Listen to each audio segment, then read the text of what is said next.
I'm Guy. I'm John. It's our YouTube channel. Subscribe to it. Give this video a like. We appreciate it. Podcast below in the description. I need to get on that as well. And check out our friends at wineaccess.com/ham. Wineaccess.com/ham. Send a gift today. 20% off. Send some wine. You would say having your first round pick arrested, not ideal. Some things tend to happen starting in June, July. Are the Cardinals in a position to...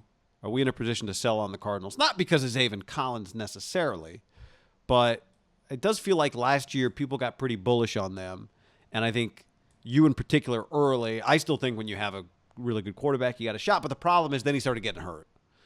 And Cliff, I don't think, is Sean McVay or Kyle Shanahan here. And how many coaches now has Steve Keim had? Is this his third? This is coach third, that yeah. he's on, which is... not typical, I don't think, for a GM in terms of sustainability. Yeah, I think he's in a little trouble. I've thought all along this kind of group, him and Cliff, are on the hot seat.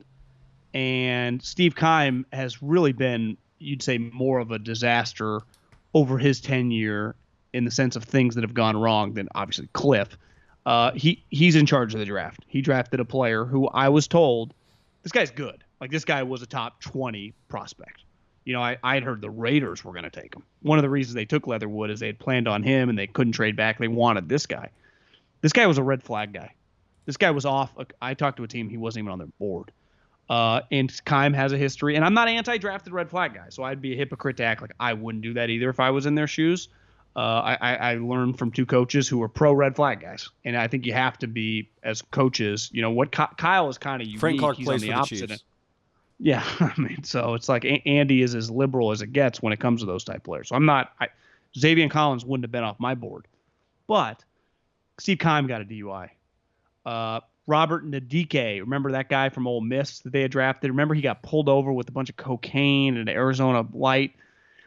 Then you have a one-and-done coach. Like, this guy is, to me, if they don't make the playoffs, I would envision all these guys getting fired. All of them. And I don't think they're going to make the playoffs. Like, I think how much money they spent this offseason on. They had a top 16 pick. They just got this guy. They buy J.J. Watt. They spend a decent amount. I mean, they spend AJ Green. $6 million on A.J. Green. And clearly there's just pressure anytime you have a number one overall Hopkins pick. Last year.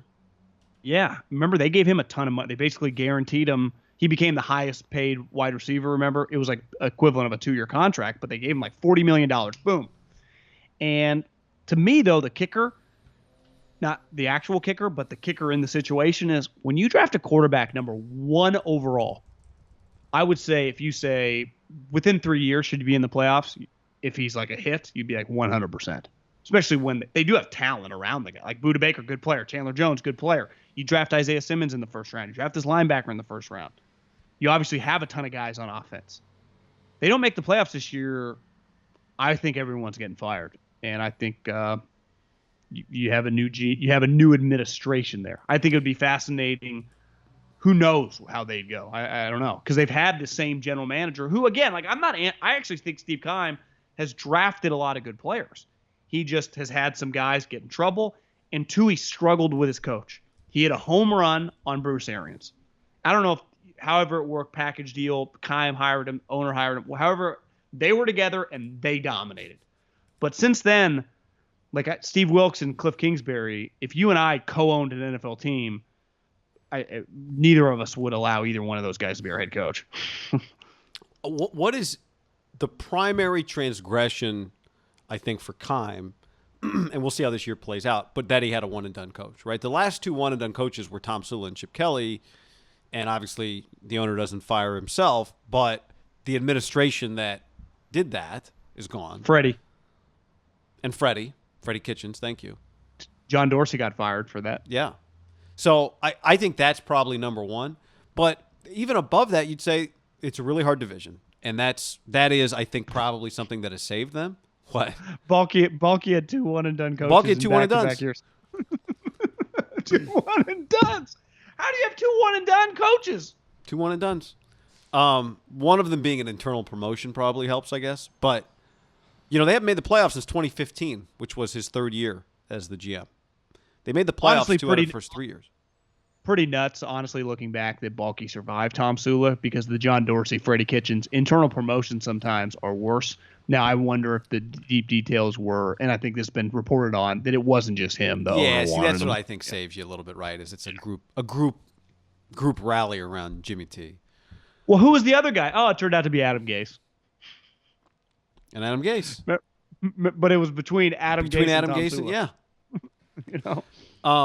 But I mean, we're talking about 7 wins, 8 wins, 3 wins, 5 wins, 8 wins. You're saying since Arians? I'm saying since they last made the playoffs. This is Steve Keim's tenure. I think And Arians last year was 8-8, and then they've had the shitty year, the Josh Rosen year with Wilkes, and then they've had the 2 years with Cliff. What was their record last year? 7-9? 8. Amazingly. And remember, they stumbled down the stretch. So It felt, at one point in time, it felt like, God, my prediction is going to be wrong. They're going to go 10-6, right? Because mid-season, it looked like they were, I mean, not quite a shoo-in, but as close you could be to shoo-in without being a shoo-in to make the playoffs. It's pretty crazy they missed the playoffs. yeah, it is. But then you kind of they fell apart down the stretch. Yeah, when you watch their whole season, they had some high highs. But I do think I like using the phrase "button down." Like at times, it was really hard to kind of put them in a box because they could look fantastic against good teams, right? Yeah. But can they do a full season of it? Look, the Xavier Collins thing is not like the season will roll around. That thing will be old news by next week, and it's not going to matter in all likelihood when the season starts, right?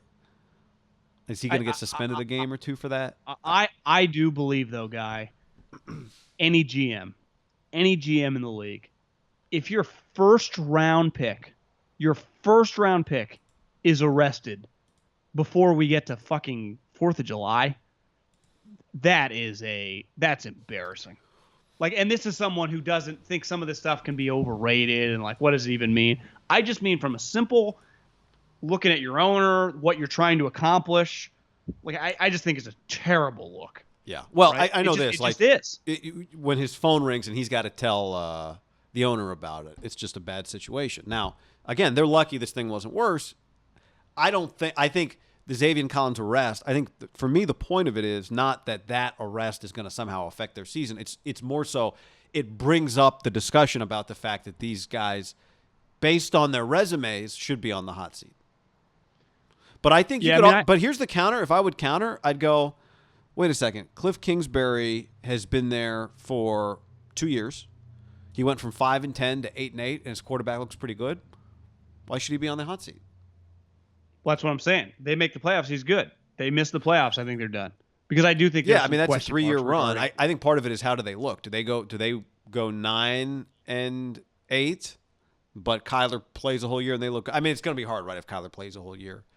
I think Keim feels like he's got more rope than anybody, even though in some ways he should be more on the hot seat than Cliff. Well, where does he always sit when you watch a Cardinal game? Right by the owner. There is something. I'll give Michael Lombardi credit on this one. He's the first guy. I think most people subconsciously think about it, but you don't think that much of it. They just show the GM. It is a big, big advantage for GMs to be able to do that while the coach is down there. Because what is this guy doing? And you're just like, I don't know. What the fuck? What was that? I got him the players. All I can do is give him the ingredients. Yeah, I mean he's the one cooking this terrible dinner.